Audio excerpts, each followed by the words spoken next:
বিঘা মাছের ক্ষেত।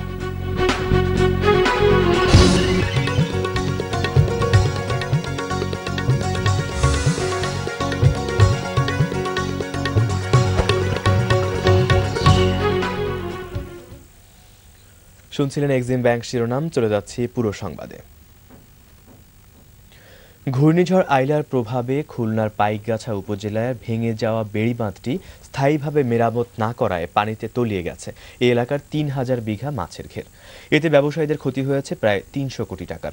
তবে স্থানীয় জনপ্রতিনিধিদের বিরুদ্ধে এলাকাবাসীর অভিযোগ, বাঁধ ভাঙার শুরুতেই মেরামতের উদ্যোগ নেওয়া হলে বড় ধরনের ক্ষতির হাত থেকে রক্ষা পাওয়া যেত। নাহিদ আঞ্জুমানের ক্যামেরায় খুলনা থেকে বিস্তারিত জানাচ্ছেন রফিউল ইসলাম টুটুল। দেশের মোট চিংড়ি রপ্তানির ৮০% রপ্তানি হয় খুলনা অঞ্চল থেকে, আর খুলনা থেকে রপ্তানি করা বেশিরভাগ মাছই পাইকগাছার এসব ঘের থেকেই সরবরাহ করা হয়। তবে আইলার আঘাতে রারুলি ইউনিয়নের এই বেড়িবাঁধটি ভেঙে যাওয়ায় মারাত্মক ক্ষতির মুখে পড়েছে এখানকার মৎস্যজীবীরা।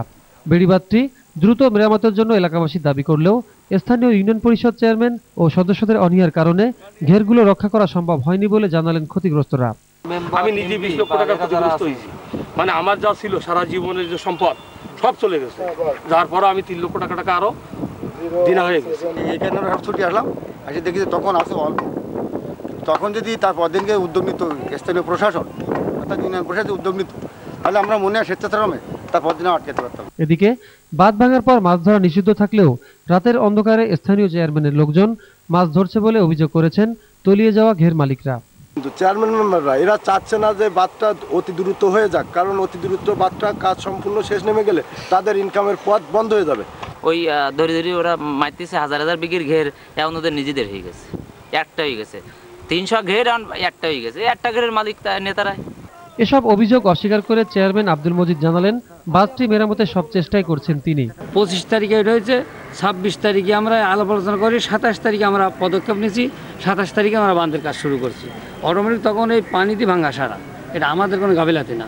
এলাকাবাসীর আশঙ্কা, সরকারের পক্ষ থেকে ক্ষতিগ্রস্তের সহযোগিতা করা না হলে নিঃস্ব হয়ে পড়বে এ পেশার সাথে জড়িত কয়েক হাজার মানুষ।